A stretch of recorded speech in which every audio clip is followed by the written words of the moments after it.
Good morning, everybody. I am wanting to show you here a showcase of some position 5 Treant.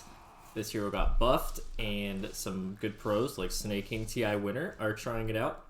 So I wanted to give you a little showcase of like how this hero works. I don't play a lot of Treant, but it felt really strong here. This is the first game I tried at this patch, and I'm just going to give you a little breakdown of some of the plays and like show you how strong he can be in certain situations. As you can see, I'm feeding first blood here, so I'm just going to show you how this hero feels so strong, so let's check it out. The first thing that you should do as we zone this jug away is note that you can almost always trade with the position 4. And you can play Treant position 4 too, this is going to be focused on position 5. But you can almost always trade out with the pause 4, and they basically have to run away. So just to show you real quick on Dota 2 Pro Tracker what pros are buying for their starting items, a lot of them are starting Windlace. I'm seeing a couple Windlaces here. Well, not a lot of them, but some of them. Some start Orb of Venom. Some start Windlace. Most start with 2 sets of regen, not all. Okay, about half start with 2 sets of regen. Some start with Stick if you're going to need a Stick. So he's got kind of variable starting items, but basically you buy whatever you need to like trade with their pause 4. Especially in like a 1v1 scenario with 93 starting damage. Oh, and also just note that almost everybody has Iron Branches, at least one. Unless you're getting the Orb of Venom, in which case it's kind of hard. But look to trade with the pause 4 a lot. First key, that hasn't changed. The second thing I want to talk about, obviously Leach got buffed, but this ability is so strong if you think about it, and really the buff on the numbers is really nice for sure, but the buff on the cast point and the cast range is what makes this ability levelable, because it used to be a flat 400 cast range and the cast point was worse. Now the cast point is better. Think of like Undying when his cast point of decay got better. It made that hero really strong. I mean, obviously the way they changed it to where it heals him contributed, but cast range and cast point make this ability feel much better to actually level up. And if you look at the mana, it's super cheap. You have a decent base mana pool on Treant. This is a lot to work with. Feel free to start with a mango or 2 if you can fit it in. And then you can kind of just spam this ability. It's 80 mana level 1 for a 100 heal and 100 damage in an AoE. So, I mean, if you're hitting somebody while they're leech seeded and chasing them, it's just a crazy trading ability. So, most people, if you look at the starting skill builds, most people are starting Q, some people start most people start his W Leech Seed, some start Q, or maybe it's 50-50, and then you just go back for the other one that you didn't take, and almost everybody's taking it level 2, or level 3, sorry, the second point in Leech Seed at level 3. So, really strong ability. This is basically what you want to play around in the lane now. Nature's Grasp is good, but Leech Seed is just better, and both these abilities are really low mana. So you can kind of get away with using your spells all the time with just a couple mangoes. Later I pick up a raindrop. So wanted to talk about that aspect of Treant as we're getting started here. So let's just show you here a great example of what makes this hero strong. So I'm just kind of harassing this jug in the trees, and he starts to spin. Yes, it's an offlane jug. It's weird. What can you do? And, you know, meanwhile, and as soon as his spin ends, I mean, he was already low to start, but, you know, sometimes the enemies will overcommit on you. You know, we're both pretty low, but you just turn with Leech Seed and Nature's Grasp. And I mean, look at it's like, it's really not even that close. Like, we're healing up as we're killing him. And this is just an easy double kill for us. Okay, actually, my PA like dives this guy. We didn't have to kill this guy, then my PA dives, and then I go get the kill. But you can see there how strong that just 1 point in each ability is. Alright, I'm respawning here. Jug had spun me down and killed me after that first exchange that we just saw. But respawn, use both spells, immediately get this Rubik down to half health. And your cooldowns are also not too bad, so they do get their damage out. I did buy more regen. Make sure you're buying regen if your lanes are contested like this. And all of a sudden, 2 points in Leech Seed. Look at how strong this looks, guys. So we're going to see the second point in Leech Seed come out here. And this, I wanted to chase down the ward here. I should have just used my W, I think, maybe first. But I do get my W off. And at level 2, it is 35 pulsing for 5 seconds. So it's 35 times 5, whatever that is. You know, 175, I think. And it just feels really strong. I mean, I was low, or I got low because I chased this ward, as we appreciate that these replay bugs are not fixed yet. So I started a 3rd HP, used W once, and this jug gets down to half, and I'm back at like half or a third after taking like some more damage. And this ability is 16-second cooldown, 90 mana. So just spam this ability basically in the lane.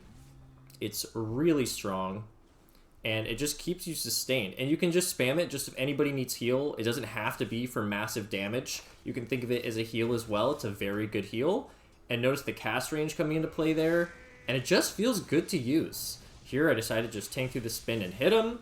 We've got the stick, and these like overall trades with the Leech Seed have just made this lane feel really easy.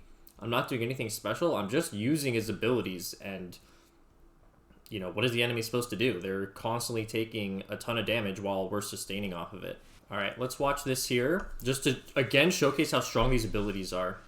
So situation, we're gonna have half HP me and PA. They have a full HP jug. My spells are on cooldown to start with. We go on the Rubik. Our PA is very low, and he can kind of just go back in because I'm gonna have Leech Seed back up, and I'm hitting this jug, and he doesn't have spin, and all of a sudden this heal has given PA enough damage or enough health back to like tank through like 5-6 more jug hits, and it just makes these trades go so well. So really strong ability. Just want to showcase how strong these abilities are when you just use them, and like what these trades in the lane look like. It's really hard to lose trades when you lose your abilities, when you use your abilities as Treant and you're going this skill build. And so if you look at Dota 2 Pro Tracker, everybody's getting 1 point in Nature's Grasp and 2 points in Leech Seed by 3. Literally everybody. Most people are going back for a 4th point. Wow, these abilities look really similar. Most people are getting 4th point in your heal. Some people got Nature's Grasp. And then a decent amount are getting a 2nd point in your Living Armor. Some are getting Leech Seed level 5.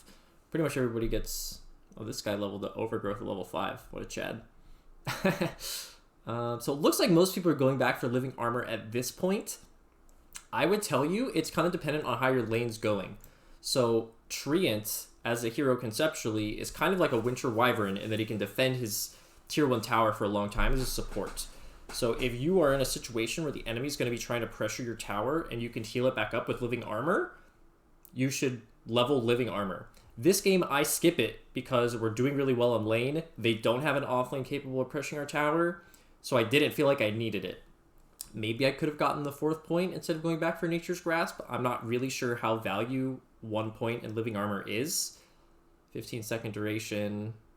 I mean, it only heals 75 health. It does give 6 armor, though, for 15 seconds. So if you need the armor, like, think of it more like for the armor, the heal's kind of trash early, it looks like. Obviously, the working on towers part matters. But in terms of using it on heroes, it's more for the armor than the heal.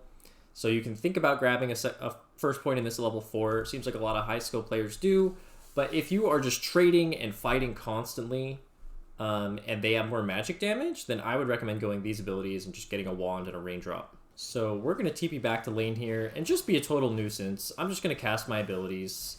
Hit, cast abilities, heals this PA. The Jug has to run away unless he wants to commit spin. And if he commits spin and we don't die, then he's going to die. Which is why Jug is not a great offlane hero. But you can see I'm kind of just running them down at this point. I'm trying to kind of bait the spin. I'm like, please spin me, because if you spin me and you don't run away, like, you're going to die. And... just a note, I did grab the Raindrop, obviously good against like the Rubik, and to keep my mana up. I picked up this Wraith Band just because we were trading a lot, and I had a bunch of golds. I didn't feel like rushing Mana Boots was going to change anything for me. Usually you'd want to go faster Mana Boots, or you can start a Meteor Hammer, which I do think is the best item to get first on Treant. But I thought this Wraith Band would just be kind of hype in lane. It would make this Jug basically not be able to hit me. Just the +2 armor, and then the attack speed, right? It makes a lot of sense, I think. It's really greedy for sure. Like, usually you don't want to do this. But if you're fighting in a lane where they're going to be clicking you a lot, I think it's kind of cool. I think it could work. Just like one, don't go crazy, right? You're not a carry, you're not a core. But like, think of it as a trading Wraith Band if you're going to be fighting them in a lane. Alright, I'm going to be wrapping up the video pretty soon here. I did want to show you guys one more aspect of this hero that you should really utilize, and that's just the pushing out lanes aspect. So I recommend going Meteor Hammer. I have a Meteor Hammer here. And with your Q and your E maxed out, you kind of just shove lanes fairly well. You're not the best support ever at it, but you do it really quick. And with a Meteor Hammer, you just Meteor Hammer one wave, then you can QW the next wave, or just Q it. You push lanes really fast. So whenever you guys like win a fight or something, or you just have some downtime and there's an open lane, you should go to that lane and shove it out because your hero is pretty good at doing this. Another one of the reasons why I love this hero, because I love heroes that can shove lanes. It gives you something to do when nothing's happening, versus like, you know, being a Bane is really boring when nothing's happening. And there's one more clip that I want to show you that is not this one before we wrap up this video.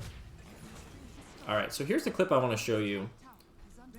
Just to showcase again how strong this hero is. Yes, we're owning. I'm 5 levels ahead of this Disruptor, but then the Rubik shows up. And I just want to show you how tanky this hero is and like how effective you can be. So we get the heal off on the Disruptor. We can't really get away here, but I did the timer. Just kind of hoping to get a lucky Meteor Hammer. They dodge it. But I get my heal off again with the stick and with this Wraith Band. I think this Wraith Band was pretty hype. I lived for like 25 seconds against 2 heroes. 2 supports, obviously. But again, this hero is super strong, can tank up a little bit, and you know, I think it's just a really strong hero right now. You guys should try it out.